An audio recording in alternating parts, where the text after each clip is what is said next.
Good evening, everybody. Thank you for getting on the call tonight. This is the Team Power Training Call. My name is Senior Vice President Tillman Doe Jr., and we're going to be talking tonight about creating a fortune by following up. Now, the reason I selected this as the topic for tonight's training is because of the great incentives that 5links has put out for us for the month of August. So many of you should know by now that the open line bonuses, basically open line bonuses on steroids. And the only way that you're going to be able to participate in that accelerated payment plan is to get some business partners, okay? Now, everything that I'm going to show you here tonight follows a process. There's really a 5-step process. We're going to cover the first 4 really quick at the beginning of this presentation and really focus in on following up.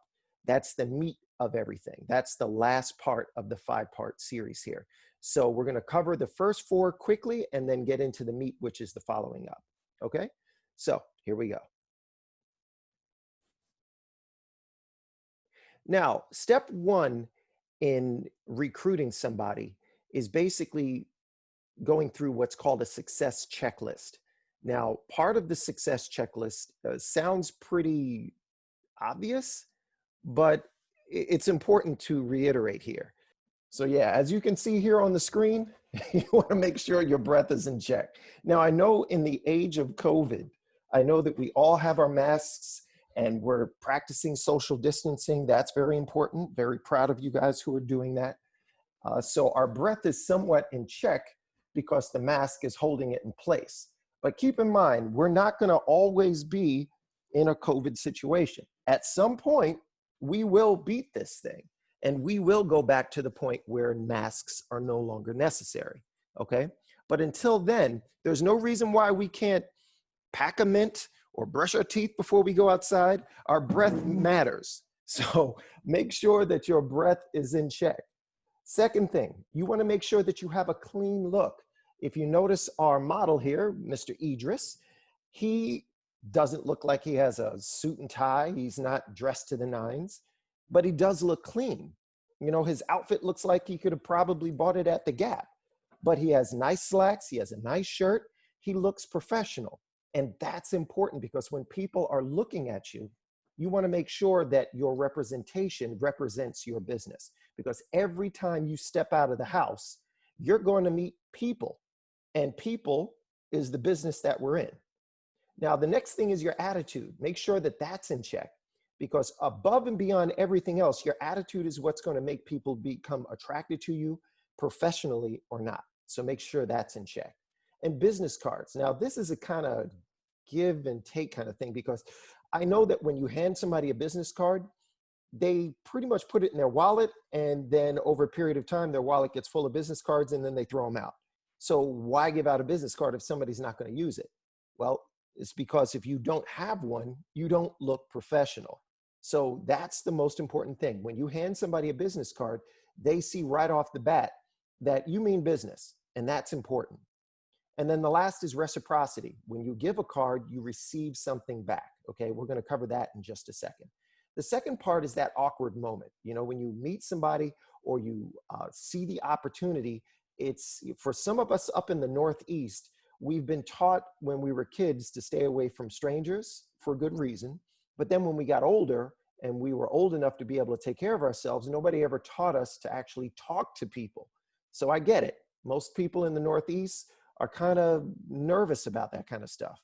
And the people down south, they have more of an open conversational type of disposition. But that's okay. So you have to overcome your shyness. You have to make sure that your shyness isn't something that's blocking you from your success. And how to keep conversations professional. If you see, this is a beautiful woman here behind a mask. Now, me as a man, if I were to approach her, I need to make sure that my conversation is geared towards professional conversation as opposed to me just trying to get her numbers for other reasons, if you know what I mean, okay?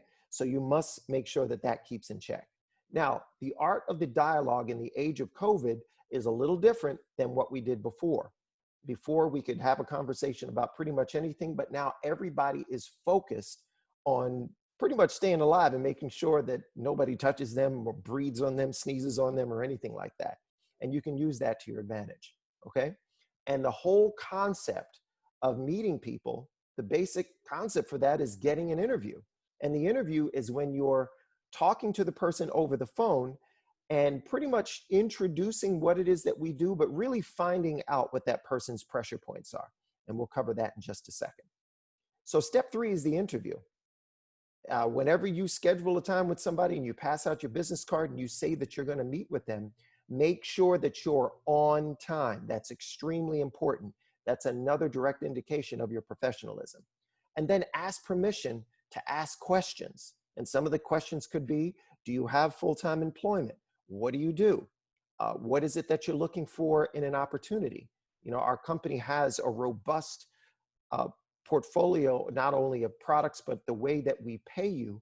But what is it that you're looking for? What is your goal? What would you like to see as your bottom line? And make sure all of your questions are open-ended. Don't ask questions that are like police interviews where you can have a yes or no answer. Ask questions like, if you had $500 extra this month, what would you do with that? How would that help your family? You see, you have to expand on that. So those are open-ended questions. Just make sure you do that. And then dig to find the pain points. This is extremely important because your interview process is to find out what the person's problems are. The whole 5 Links opportunity through the Oxygen CBD brand and everything else that we cover is designed to solve problems. The only time somebody purchases a product from us or becomes a business partner, the whole objective of that is to solve a problem. If a person has back issues, they use the PDQ, they use the intense relief rub. That solves the pain problem. When they sign up to become a business partner, they're solving a problem of maybe finance, they're solving a problem of maybe time. So you have to find out what their pain points are. What's the reason that they're starting the business or want to get started or want to get involved? You must find that out, because before you can identify and tailor the presentation to them, you got to find out what problems they have before you start solving them. And yeah, discover the problem. Okay, I kind of skipped ahead with that. And then step 4 is the presentation. Sweet spot for presentations are between 20 to 40 minutes. You want to make sure that you're professional in your delivery, only giving them the information and the meat in a somewhat entertaining way or a way for them to digest, but you want to respect their time and don't go overboard. Anything less than 20 minutes may sound a bit rushed, and anything over 40 minutes just takes too darn long. And remember, as we said before from the interview, we're collecting the problems, we're finding out what their issues are, and make sure that when you do the presentation, you focus on solving those problems. And then address those pain points, the things that are keeping them up at night, the things that make them worry tremendously over, okay? And then you're gonna back that up with samples, maybe videos of different products, maybe a video, an overview of the presentation again, so that it can hammer home some of the points that they may have missed, and maybe even some documentation for them, okay? So now this is the part that this presentation is focused on, the follow-up. In my opinion, this is one entire presentation all on its own. And you know that because I'm giving it to you, okay? So there's 2 types of prospects we're gonna go over in the follow-up. And also, you wanna make sure that you find the problem and then solve it. Now, this is gonna be kind of cute. If I have time, I might be able to do some interaction with that. That was really fun putting together. The 3rd section is relax. It's not about you. That's gonna be fun. And then what if they say no? Ooh, the dreaded what if they say no.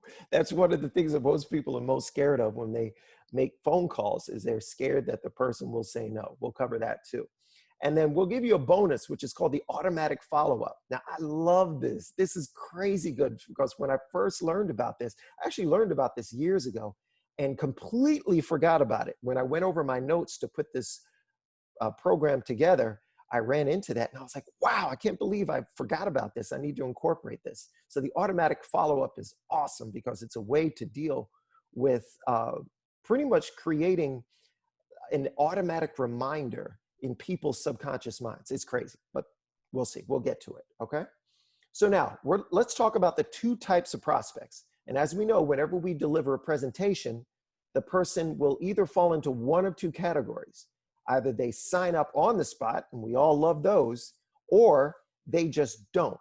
Now, I'm not saying they don't because they say no, they just don't sign up right at that moment.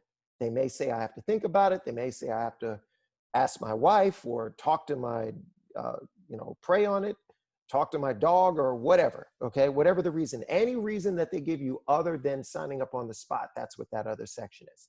So let's first go into the person who signs up real quick. Now, the reason that a person signs up like that is because the timing is right for them. Maybe they tried the product before and it worked on their mother's back. They tried the product before and it helped them with their gout issues. Or maybe they lost some weight in the weight loss challenge products and stuff that we have. But whatever that reason is, maybe they went to work and somebody stole their food out of the refrigerator and that was the final straw. Whatever that is, the timing was right for them. Or they just believe in you so much that whatever it is that you do, they're going to be down for. Okay? So that's usually the two types of people or the two reasonings for somebody signing up right on the spot. But as you know, most people, the majority of people, don't sign up that quickly. And some of the reasons why are bad timing. Maybe it's the opposite of all of the good stuff. Maybe the timing right now is they're doing a remodeling in their kitchen, which is actually what I'm looking at right now. I'm remodeling my kitchen, and the money may not be available for them. Or maybe they're looking for an opportunity. They don't have enough money to invest and they're too embarrassed to tell you. Or maybe the timing isn't right because there's a medical thing going on in their family. Whatever it is, the timing of seeing the opportunity and getting started right now is just off, okay? Or maybe it's a distraction. Maybe it's something where they're excited about the opportunity, but they keep getting distracted. Whenever it's time for a follow-up, they're not picking up the phone call because maybe they had to do overtime at work, or whatever kind of distractions you can think of, that does play an issue. Another thing is a bad sales presentation. I think if a lot of you have been in the business for a while, you've seen some good ones and you've seen some not so good ones. Maybe some high pressured situations. People don't understand about how this works. Maybe they saw somebody do a presentation and they overinflated the amount of success that you could have, or overinflated what could happen with the products. Whatever it is, a bad sales presentation can make a person not sign up. And then maybe it's bad skills. Maybe, this is something that you did, something that you weren't able to present across, okay? So let me just give you an example. Let's just say you're at the doctor's or you're in the hospital and you have to have a surgical procedure. And the doctor comes in, he looks just like this gentleman here, and he tells you, hey, listen, I'm not a doctor. I just got this outfit from a costume party, but I really love everything about doctoring. I've never gone to medical school and I don't have any training, but I have a really good positive attitude and I'm really excited about helping you today, okay? Now, would you be comfortable with this dude, even though he's got a nice smile and looks the part, but with no training, he has no skills? Would you be satisfied with putting your life in his hands? Heck no, absolutely not. And so whenever you're offering the presentation to somebody, if your skills are lacking, they can smell that too, okay? So prospects do want to change their lives, but they need to know, one, if you know where you're going, okay? If you're confused with a whole bunch of ums and you know what I mean? No, you don't know where you're going. You can't even speak about it. You're so nervous over this, you're not showing any kind of confidence. Or number two, do you know how to get there? Do you know the steps that are involved in order to take somebody from the beginning stages of their 5 links opportunity all the way to becoming successful? And 3, do you have the necessary skills in order to help them do that? When they do a 3-way call with you, are you confident enough to be able to answer their questions? Are you able to steer them in the right direction, show them where to go to answer their questions if you're brand new? Okay, you don't need to know everything if you're brand new. Everybody starts from ground zero, and you just need to know who to point them to answer all of the questions. Okay, so following up has really two main goals. You're creating rapport and building relationships, constantly creating rapport and building relationships. And number two, you're moving the prospect towards a yes or no decision. That's it. Now, what we're going to do here is find the problem and solve the problem. Because part of the problem, whenever we're offering the opportunity to somebody, sometimes we give the solution without finding out what the problem is. Okay, that's somebody just throwing an opportunity in somebody's face. You don't even know if they're interested in making money. You don't even know if they're interested in the products and services that we offer. You don't even know if they're in that time cycle of needing something like our opportunity to help them in their life. Okay, so let's go through some examples in here. I'm going to do the first one and I'll see if I can open it up from there. So to know the problem, you have to listen first, then provide the solution. Okay, that's how it goes, in that order. Listen first to find out what the problem is, and then provide the solution through our opportunity. Okay, so for example, this is the first one. It's called the Skeptic. Now, I'm sure pretty much anybody on this line who's been in business with us for over a year have seen some of these characters, okay? This is the person that says, I'm not sure people will pay this much for your CBD. People want cheap and they want the best deal, okay? Well, this client has an issue with price versus value. And this is what I would respond to somebody like this. I would tell them most people have tried cheaper options. That's why they're still in pain. People don't mind paying a little more for something that works and provides real long-lasting relief.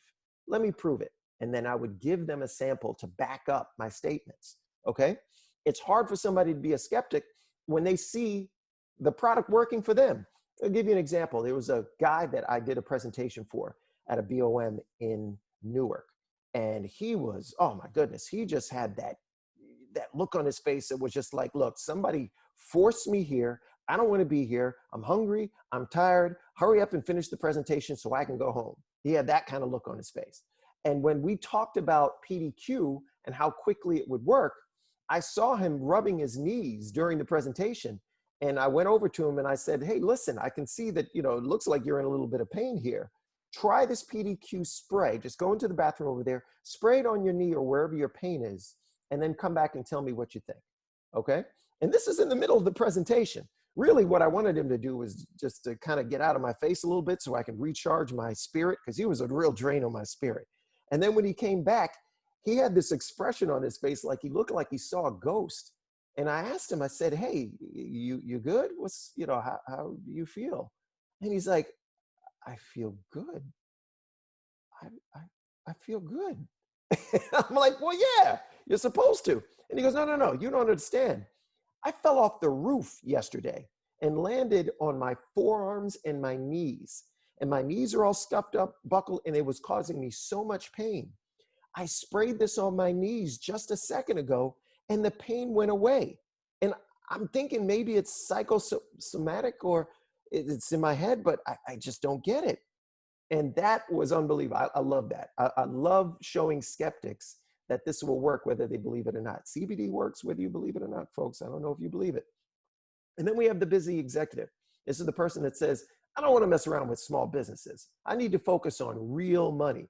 Well, this client has an ego issue. But here's the thing. They'll work for something that they believe in that will produce a large income. So for somebody like that, you want to placate on their ego in a way that uplifts it and makes assumptions, because people of like this are kind of high on the hog, So I would say in this situation, as I'm sure you know, this is my way of showing them respect as somebody of intelligence and garnering a large paycheck, that an employee will never make as much money as the person who cuts his check. Let's go over some real world numbers of what business owners with us can generate. And then from there, I would show them the comp plan.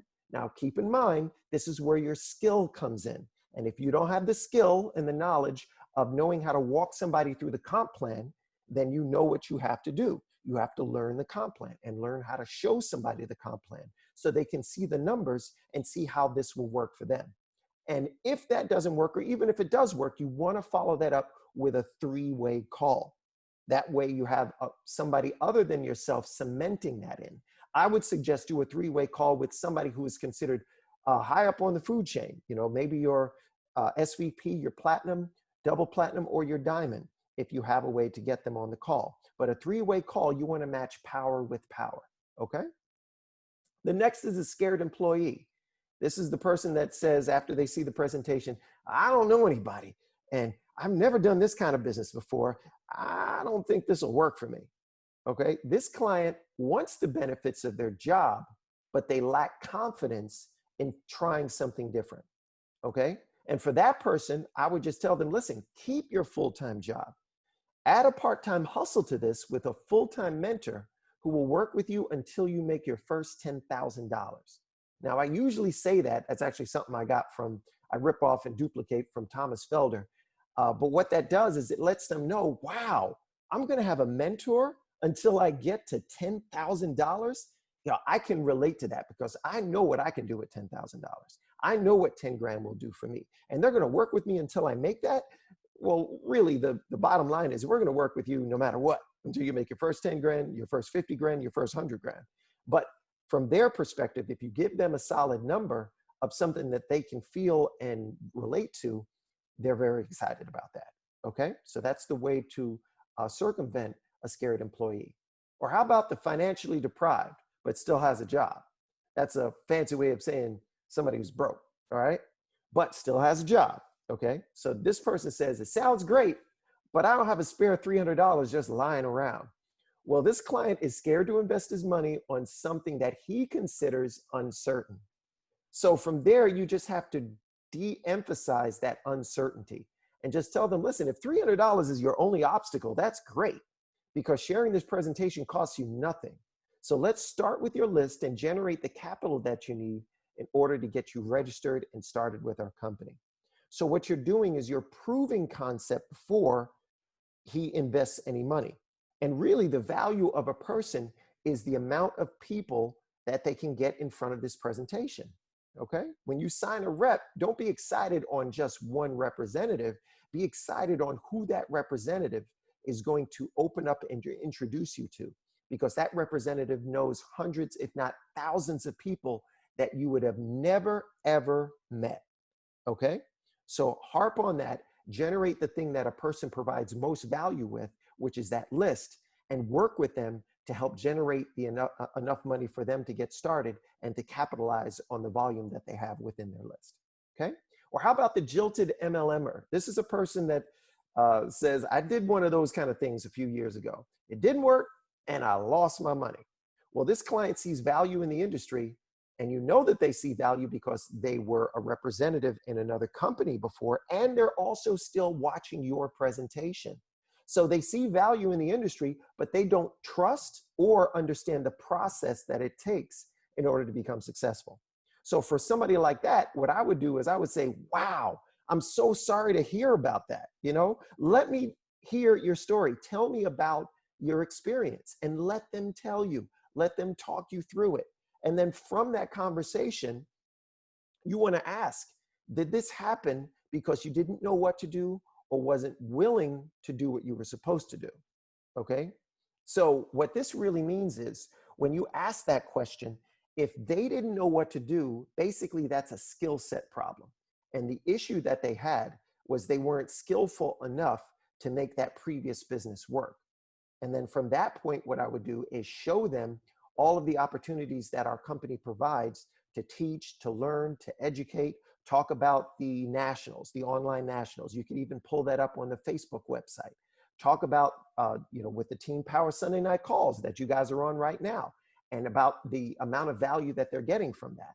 Talk about the morning vitamin call. Talk about your team, your personal team's training calls or team calls and stuff from that, okay? And just let them know that if it's a skill problem that you didn't know before, that's not an issue because we've got that in spades, okay? But if they weren't willing to do it, then really that's a mindset issue. And you have to go back into the reason why somebody would start a business like this in the first place. Go back to the root reason, the root cause that they were interested in sitting down and listening to an alternative way of making money that they weren't knowledgeable about before. There is a reason. You just have to dig deep and find out what that reason is, and then use that as a way to circle back as the reason why you're going to run a business, as opposed to using that to go away from one. Okay.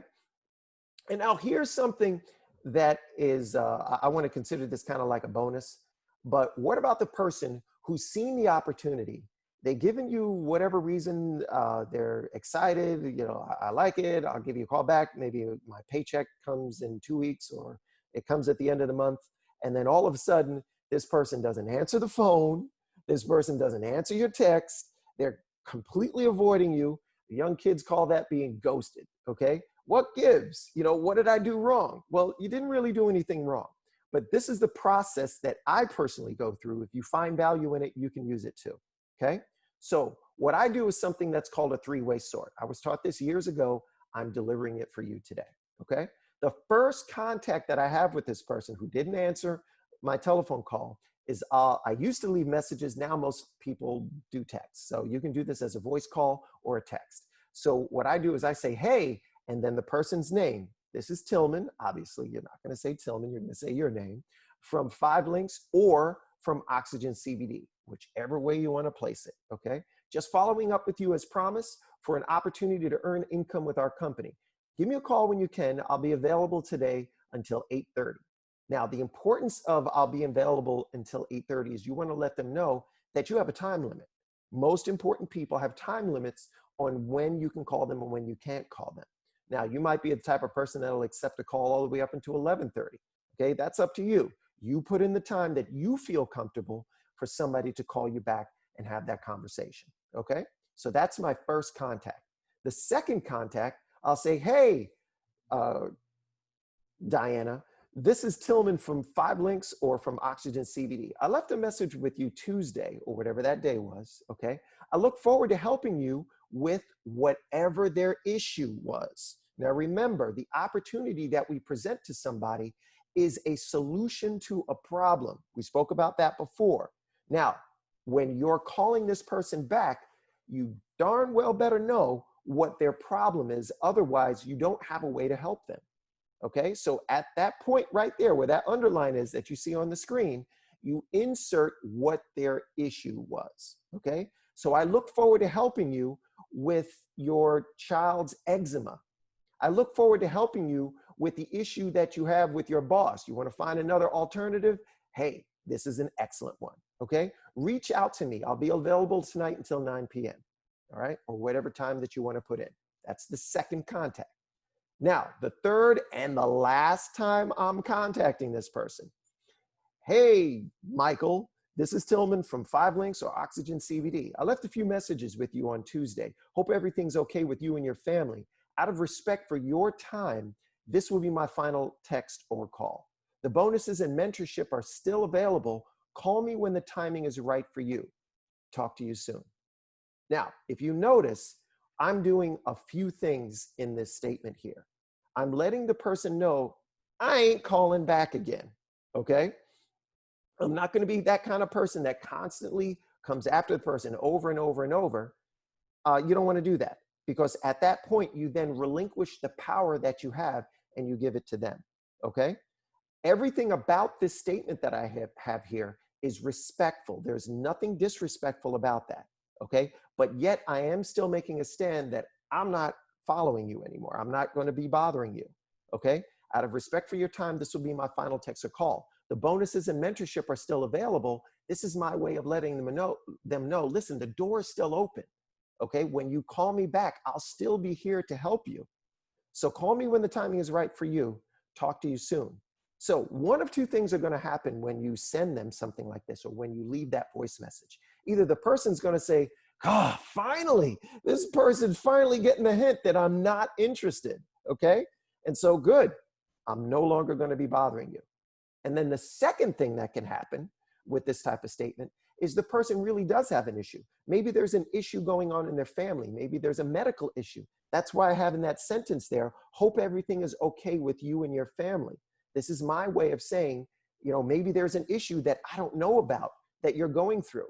And I understand if there is something blocking you, but this is a way for the person to call you back and let you know, hey, listen, I'm sorry I wasn't available with you. Crazy things are going on with my family. Or, I had an issue. My son bruised his elbow falling out of a tree, had to take him away. And I've been real stressed about that because I don't want to take him into a hospital with the COVID stuff going on, or whatever the issue is. When they call you back, honestly, to me, I don't care, okay? I mean, I don't say that to them. I let them know, I'm concerned and all that kind of stuff. But really, I'm more excited that they reach back out to me. And that's really the goal in this. You're either going to leave them alone and you're not going to bother them. Well, actually, you're not really going to leave them alone. You're going to put them on the 3-month wait list, okay? Because everybody has a change window. Or that person, you give them that person a reason to come back to you, okay? And if all else fails, go back to the tried and true, which is feel, felt, found. I love this one because it works in pretty much every situation. So let's say, for example, somebody sees the opportunity and they give you any kind of pushback, okay? They could say, listen, my cousin was in one of these kind of things before, and all he did was bother everybody, and we bought the product and it didn't work, and I tried to come and call him, and then he just wouldn't call anymore because he quit the company, all this kind of nonsense. From something like that, you want to say, listen, I get it. I know how you feel. I felt the same way because the same stuff happened to me. But here's what I found about our company. Here's what's different with us. And then go on from there and go through all of the points and things that are different from us. Talk about the fact that we have CBD, which is something of value to everybody. Talk about the fact that we have training and that we have calls, we have structure within our business. Tell them that we in our company are focused on the long game and not just the short-term goals, okay? Feel, felt, found. You're going to find that absolutely essential, all right? The next section, that was a long section, is relax. It's not about you, okay? So, you know why you're fearful of following up? Think about it for a second. Why are you fearful of following up with a person that has seen the presentation? You want to know why? It's because you're only thinking of yourself. Now, I know that's kind of rude, but it's true. But you're worried if the prospect will like you. You're worried if the prospect will say no. You're worried if the prospect will feel pressured by you. You're worried about annoying the prospect. You're worried about all this kind of stuff because you're focused, completely focused on your feelings and not the other person.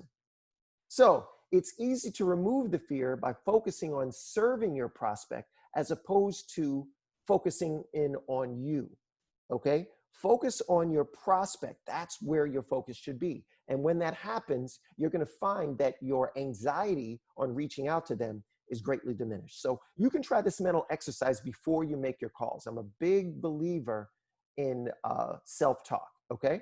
So try this. I want to answer my prospect's questions. These are all the things that you want to say to yourself before you get on the call. I want to answer my prospect's questions. I want to help my prospect feel confident starting a new business. I want to help my prospect to know I care enough to follow up, okay? And I know my prospect wants a change in her life. Let me share this opportunity so that she has options. If you notice, every one of these statements had nothing to do with me. It has nothing to do with you. It has everything to do with the prospect. That's where our focus should be on, okay? So keep that in mind. Now, what if the prospect says no?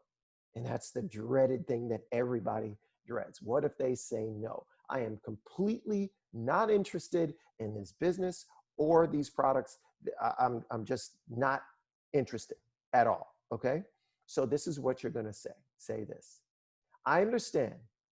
That's a very powerful statement right there. I understand. That's no problem. Timing is the most important thing. But would it be okay if I kept in touch with you from time to time to find out how you're doing and to let you know how we are doing?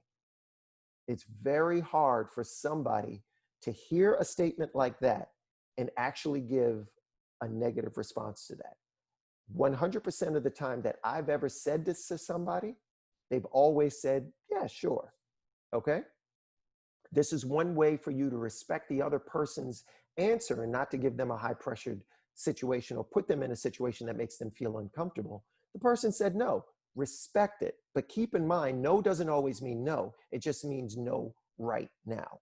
Okay? So create this on a list, put this on your calendar, on your phone, create a booklet. You know, you can even call this the no for now, yes for the future list. All right. But usually people have a change window between 3 to 6 months. Okay. Put them on a 3-month wait list and just give them a call back in 3 months just to find out how they're doing and tell them about all of the new things that we have to offer. Okay.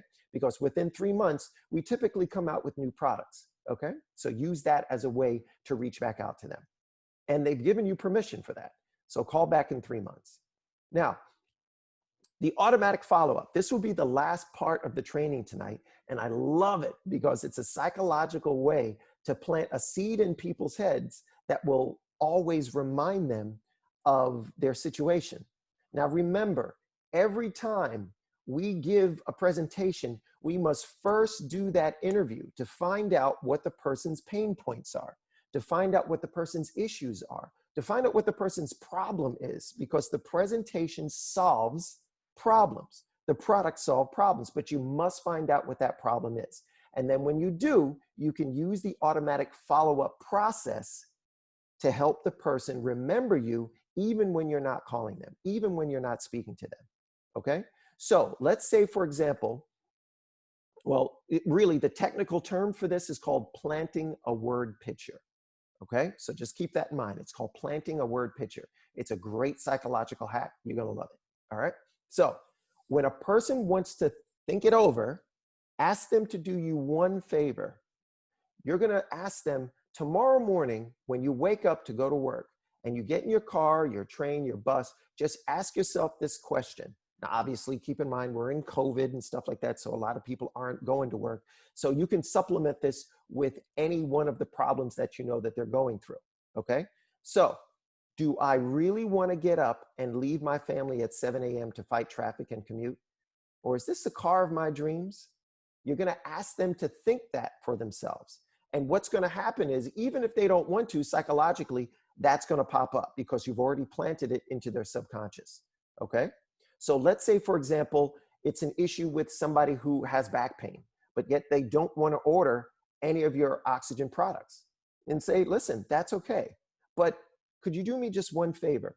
The next time you're home and your back hurts, ask yourself this: why am I not using something that's been proven to help my pain? Okay? If you just ask yourself that question, that's all I ask, okay? And that's it. So even if the person doesn't want to do it, psychologically, their brain is now programmed to come up with that message as soon as their back starts to hurt. Try it out. I'm telling you, it works, okay? And then you're going to find people calling you saying things like, daggone it, why did you put that in my head? My back hurts. I want to try this stuff now, okay? And it better work. And the good thing is, they don't need to have faith in it for it to work. It's going to work regardless, okay? So that's pretty much my presentation for tonight. Create a fortune by following up. Now, keep in mind, we have a tremendous amount of money in the incentives that corporate has given us with the open line bonus. Take full advantage of following up with all of your prospects, because that's the way that you flood your base of people that have the opportunity to sign up with your business. That's how you create that flood or that flow or that momentum of people joining your business and increasing that cash flow. I want to thank everybody for joining the call tonight. Once again, my name is Senior Vice President Tillman Doe Jr. Have a wonderful and prosperous week. Take care.